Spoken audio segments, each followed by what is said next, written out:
la situation s'est passée dans notre pays, il faudrait aussi que les magistrats, et avec toute une corporation confondue, essayent de travailler sur le dossier. Donc, j'ai créé cette commission, dans laquelle commission, j'estime qu'il y a eu des magistrats. Ils ont choisi un peu partout et dans les différents corps ceux qui devraient composer cette commission. Cela s'est passé. Alors, Monsieur le Président, ça c'est maintenant après. Ça c'est après. Mais pendant le vrai moment là, c'est là où je voulais sortir, monter dans mon véhicule de commandement pour venir au stade. Parce que les événements étaient déjà là. Mais maintenant, ce que je vous dis, ça c'est après les événements. Donc il faut saisir la commission, il faut saisir l'ONU, l'international, ainsi de suite. Je fais ça et le colonel Pivi, comme il a dit, je ne peux pas répéter ses déclarations comme il a dit, mais je veux juste confirmer ce qu'il a dit. Et une nuit, voilà, il va voir le journal Sekouba. Alors, il dit qu'il va arrêter Toumba, comme lui-même il a dit. Pourquoi il va arrêter Toumba? Dans ma chambre, pendant ce temps, Toumba fait sa rentrée. Il dit d'ailleurs, il est rentré, je vais l'arrêter. Puisque j'avais déjà saisi la commission internationale, c'est là où je suis descendu, je dis non.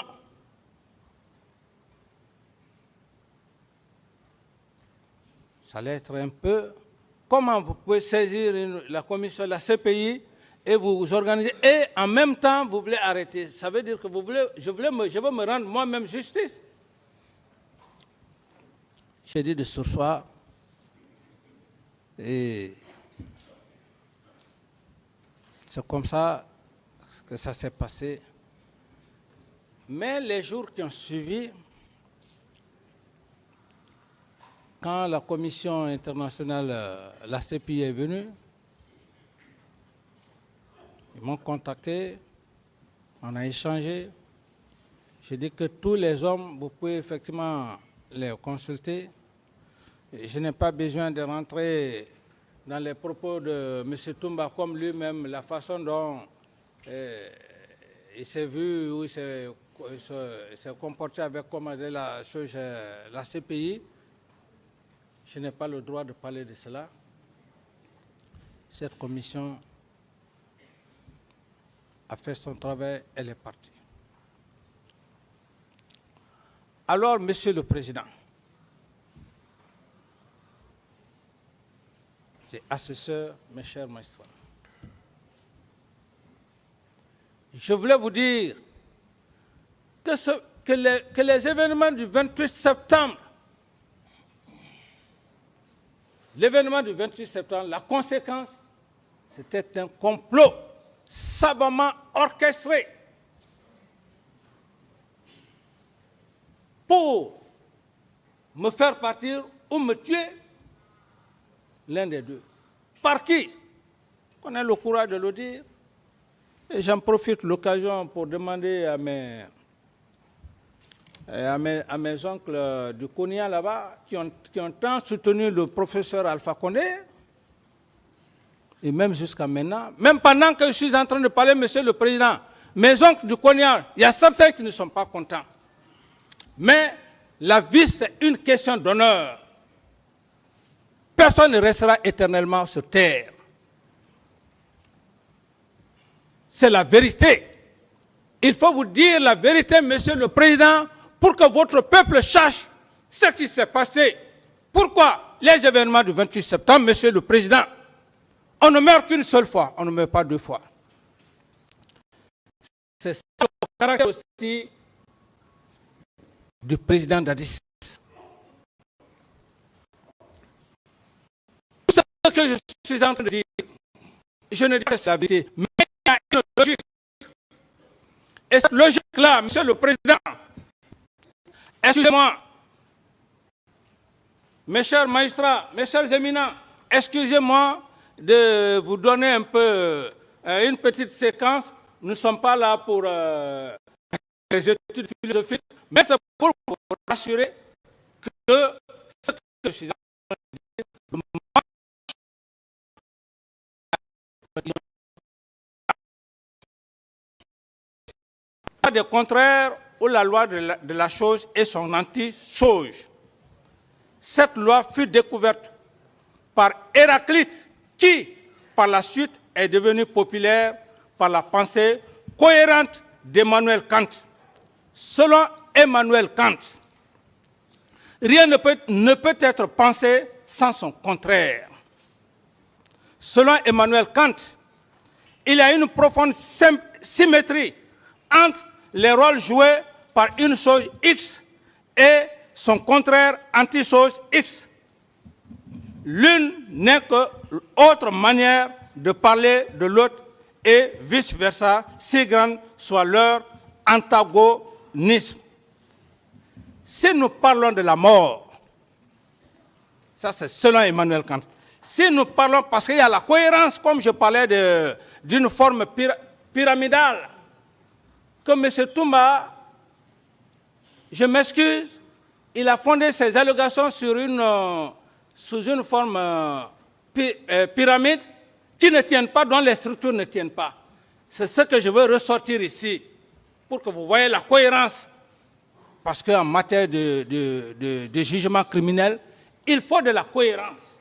Et ce que je vais vous maintenant revenir au sujet du complot, vous allez voir s'il y a une cohérence entre tout ce que je viens de dire, et surtout concernant les événements du 28 septembre et le complot. C'est extrêmement important, Monsieur le Président. Je ne suis pas en train de donner un cours de philosophie, mais c'est pour juste faire asseoir votre conviction, Monsieur le Président. Parce que la conviction, c'est la chose la plus perplexe. X parle ici, Y parle ici. Il faut que Dieu soit seulement avec vous. C'est pourquoi je vous demande de garder un peu cette patience, que je puisse faire ce passage. Donc je disais... Prenez tout votre temps, M. Camara. Voilà. Moi. Prenez tout votre temps. Voilà. C'est pourquoi, Monsieur le Président, eu égard à la complexité et à la perplexité de la charge qui vous incombe aujourd'hui, Monsieur le Président, votre destin n'appartient à personne, Monsieur le Président. Votre destin est inscrit en lettres de sang sur votre front. Le moment où vous devrez prendre la décision, cette lecture, je fais simplement ça pour que vous cherchiez un peu le raisonnement dialectique. J'ai parlé d'Héraclite. Héraclite avait une pensée qui avait pris presque à l'époque toute la pensée de ce monde, mais il n'y avait pas une logique, ce n'est qu'Emmanuel Kant. Donc je disais, si nous parlons de la mort, c'est qu'il y a la vie. Parlant du bien, c'est qu'il y a le mal. Il en est de même entre la vérité et le mensonge. Bien que antimoniques, mais ils sont dans une parfaite harmonie de complémentarité, l'une de l'autre, inséparables. Sans le mensonge, il ne peut pas y avoir de vérité. En matière de jugement, selon Emmanuel Kant, la vérité étant la première thèse, le mensonge la deuxième thèse, l'harmonie, la symétrie ou la liaison dialectique, entre les deux ressort une troisième thèse qui est la conclusion ou le jugement qui relève exclusivement de la sagesse de la Cour que vous présidez, Monsieur le Président. D'aucuns peuvent penser que c'est une lecture bidon. C'est ce qui va vous permettre, Monsieur le Président. C'est très clair. Héraclite, Emmanuel Kant, à leur époque. Alors, Monsieur le Président, je dirais que ce qui obligerait certains de contraire, voilà, je reprends la partie. Je dis, très bien, le mensonge, la vérité étant la première thèse, le mensonge la deuxième thèse, l'harmonie, la symétrie ou la liaison dialectique entre les deux, ressort une troisième thèse qui est la conclusion ou le jugement qui relève exclusivement de la sagesse. Ça veut dire votre sagesse, Monsieur le Président, bien que votre nom ne soit pas là. Mais Emmanuel Kant l'a fait, ça c'est pour toute l'humanité. Et il dit encore, de la cour qui consiste à faire connaître la raison qui gouverne, toute cette raison fait ressortir lui aussi son anti-raison qui est le tort, ce qui obligerait certains de reconnaître la souveraineté du peuple en lui demandant pardon. Alors, Monsieur le Président, la pensée d'Emmanuel Kant sur la loi de contraire s'étend sur tout au long de l'histoire des peuples et des nations en partant de la lutte des contraires ou la lutte des classes. Alors, Monsieur le Président, lorsque je vois M. Toumba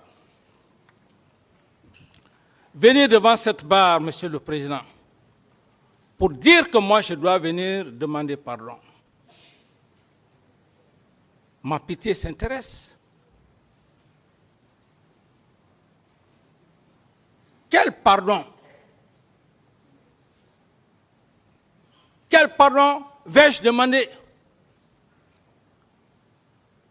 Lui, qui est sorti, Monsieur le Président, il a parlé, Monsieur le Président, qu'on ne vienne pas troubler la cérémonie sacrée de Carlos. Je dis votre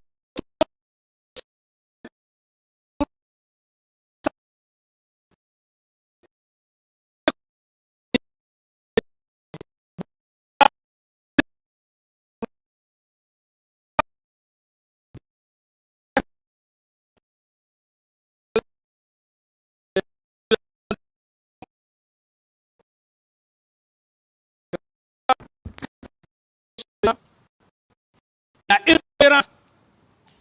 Je dis donc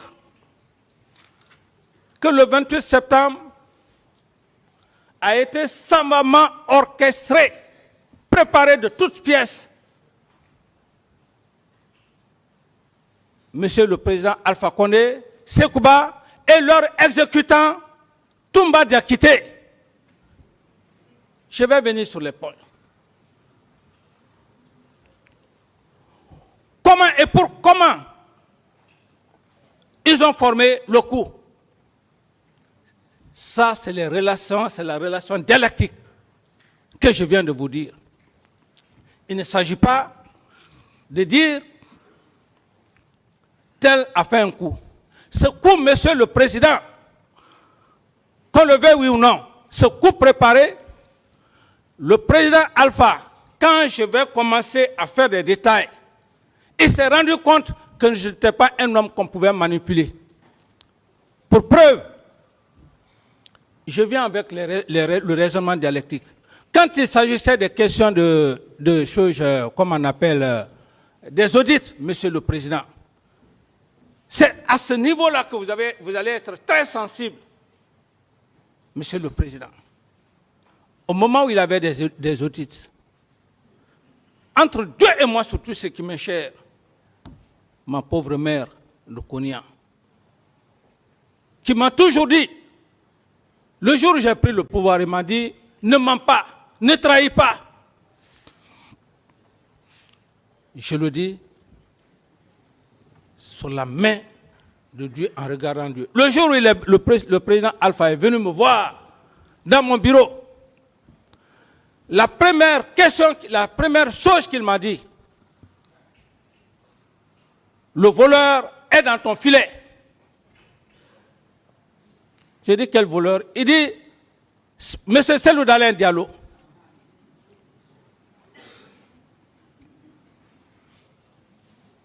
Qui va rester éternellement sur terre? Les Guinéens ont peur. C'est pourquoi, si les Guinéens n'ont pas le courage de dire la vérité, nous resterons là, ici. D'autres viendront s'enrichir. Et ce que je fais, monsieur le Président, je ne le fais même pas pour votre auguste cour. Je fais pour nos enfants, nos futurs enfants. Je ne fais pas pour cette génération actuelle. Parce que c'est l'histoire. Il me dit ça. Bon, c'est vrai, il ne m'a pas parlé, honnêtement parlé de Sidia. Il n'a parlé que de Dalein. Et j'ai compris que son vrai adversaire, donc, c'était Dalein. J'ai même fait une vidéo, monsieur le Président. Ce que je dis encore là, je l'ai dit après les événements du 28 septembre. C'est là où, monsieur le Président, vous allez dire que le président Dadis est cohérent dans ses idées. J'ai dit que j'ai compris. Le lendemain, qu'est-ce qui se passe, monsieur le Président? Le lendemain, comme c'était, tout le monde savait ce qui se passait quand il fallait les audits, je reste au bureau, on vient me dire, bon, tout le monde est prêt. Je sors, tout le monde se lève. Je vois M. Cellou Dalein devant moi, en blanc. Monsieur le Président, quand il y a l'injustice, je ne peux pas résister. C'est peut-être ça aussi mon défaut. C'est ce qui fait que j'ai beaucoup de problèmes dans votre pays, ici, monsieur le Président. C'est mon honnêteté, mon patriotisme. Les Guinéens ne veulent pas ça. Je dis, monsieur Dalein, monsieur le Premier ministre, qui t'a dit de venir ici? Il me dit, ah non, très non, monsieur le Président, on m'a dit que vous avez besoin de moi. Je dis, dégagez, je ne veux plus vous voir ici. Si je vous revois ici, vous aurez affaire avec moi. Je l'ai fait ici devant tous les Guinéens. Et quand cela s'est passé, le professeur Alpha Condé prenait tout son temps voir mes vidéos. Donc, voilà effectivement les liens dialectiques. Donc, il a compris que, attention, l'acte que je viens de voir là, si le monsieur là, je le laisse au pouvoir, il organise les élections, il va donner qui va le mériter. C'est aussi simple que ça. C'est là où j'ai eu tous les faux problèmes. D'abord, quand ça s'est passé, ça n'a pas duré. Et le comportement de Sekouba a changé parce que d'abord, le premier comportement de Sekouba, je n'avais pas compris. C'est le jour où j'ai fait la déclaration à la RTG. Imaginez, je fais une déclaration à Koloma. Je viens. Je rentre, il y avait un jeune du nom de choses, Kira, ouais, un des jeunes frères de Kira. Si c'est faux ce que je dis, on prend le véhicule, il me conduit jusqu'au pont 8 novembre.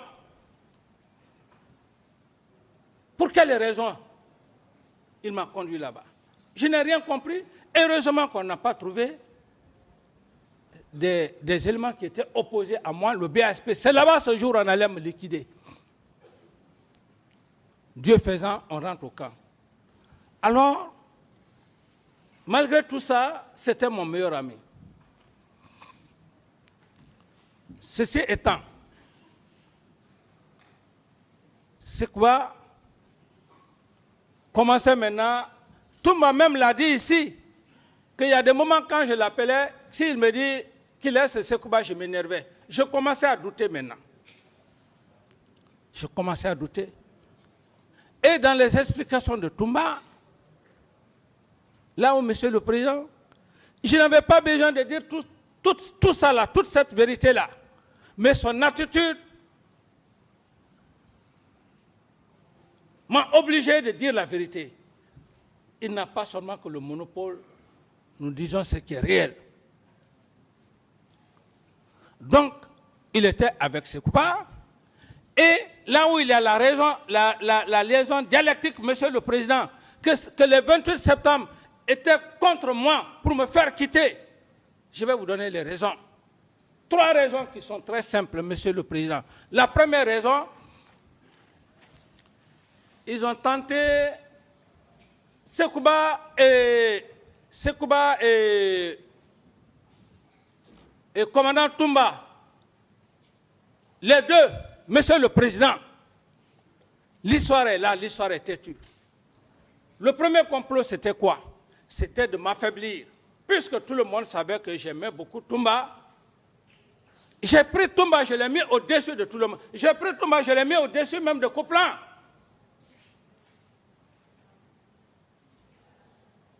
Je voulais me jeter sur Couplan, dans ma chambre, à cause de Toumba. Il va venir ici, il va parler d'ethnocentrisme, de ceci, cela. Le premier complot, c'était quoi, Monsieur le Président? C'était de me faire un coup d'État. Mais pourquoi le coup d'État n'a pas marché, Monsieur le Président? Il est très, très simple.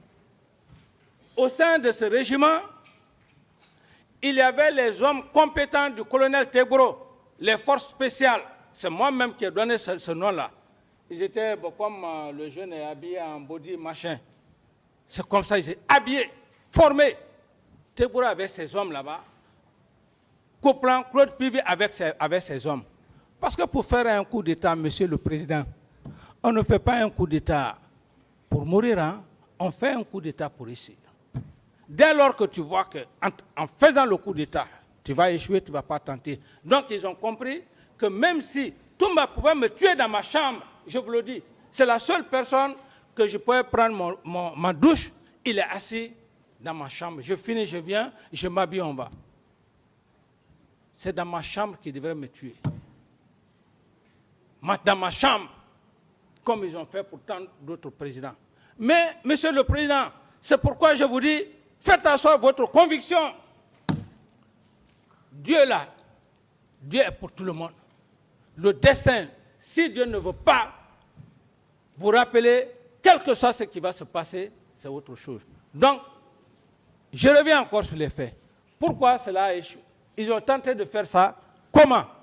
Monsieur le Président, Sekouba et Toumba ont arrêté Aïdor Ba. Aïdor Ba, qui était l'adjoint du général Sekouba. Un homme expérimenté, que moi je l'ai connu, c'était nos doyens.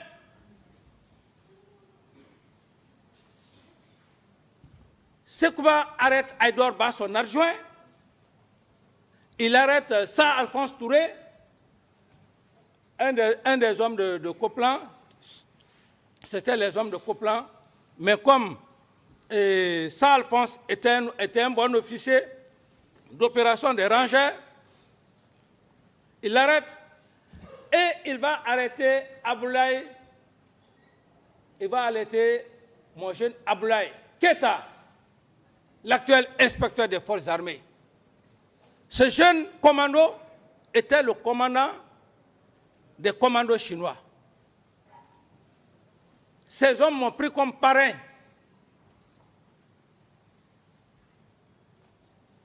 Et ce jour même, quand je devrais aller, j'avais informé, comment dirais-je, nos collègues pour aller pour la cérémonie. À l'époque, le commandement n'a pas voulu. Bon, inexpérimenté que je suis, je pars voir bizarrement comme ça le feu général Conté, j'ai payé à son âme, je dis, ah mon général, voilà, les jeunes commandos m'ont choisi comme leur parrain, on va aller là-bas, le commandement nous dit de ne pas aller. C'est pourquoi je dis, le feu général Conté, c'était un génie. Il me dit, tu sais pourquoi on ne vous a pas laissé partir? Je dis non. Il dit, vous n'allez pas partir dans la gueule des lions. Ça veut dire quoi? Qu'on ne puisse pas attirer l'attention des gens sur nous. Alors, ce jeune Aboulaye Keita l'a pris du pouvoir. Ils sont tous venus. Sekouba, Toumba, arrête Aboulaye Aïdor Ba, Sa Alphonse Touré et Aboulaye Keita. Donc, je suis Ils ont coupé l'herbe sur mon pied. Et vous savez, la confiance, c'est dans la confiance même qu'on reste et très généralement on trouve la mort. Sekouba vient me dire, bon voilà, et Toumba, voilà, et Aïdor veut te faire un coup d'État. Ils veulent te faire un coup d'État. Imaginez, Monsieur le Président, que un de vos, comment on appelle, madame vient vous dire que un de vos assesseurs, comment dire, veut vous faire un coup d'État. Son adjoint. C'est grave. Je dis, ah. Donc ce que Sekouba dit là, son adjoint, il le prend parce qu'il veut me faire un coup d'État. Alors que c'était faux. C'était une façon de me couper l'herbe sous le pied. On les prend, on les amène à Kassa.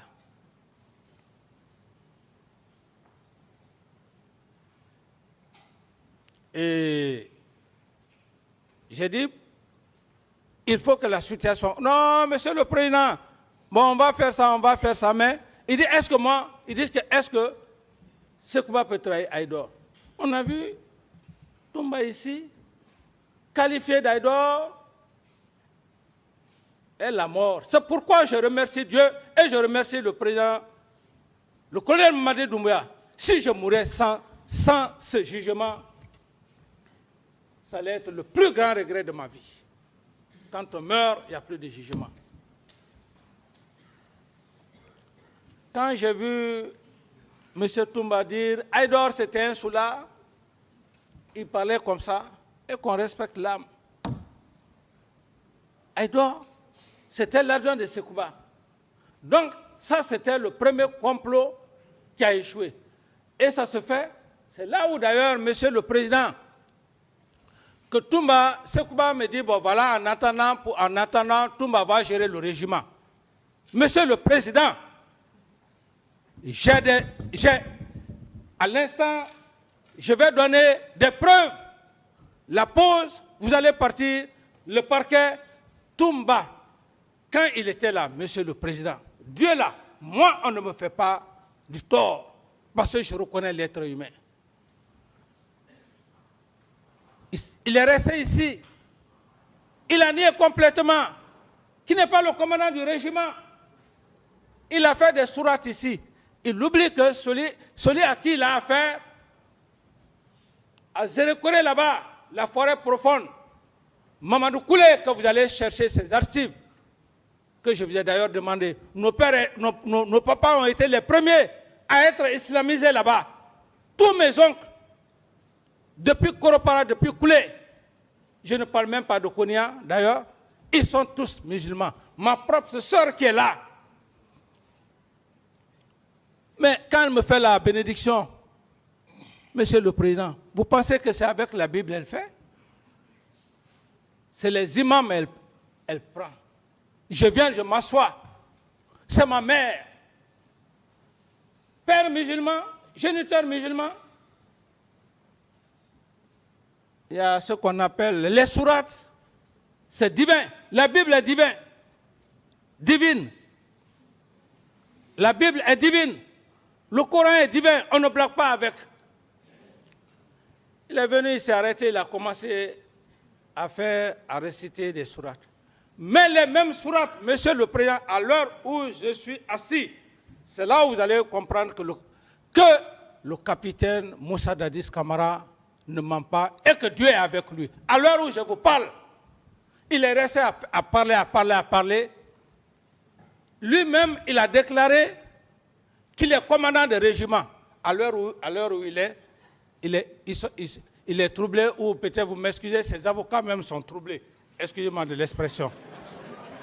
Vous allez voir ça, Monsieur le Président. Après la pause... Pas, s'il vous plaît.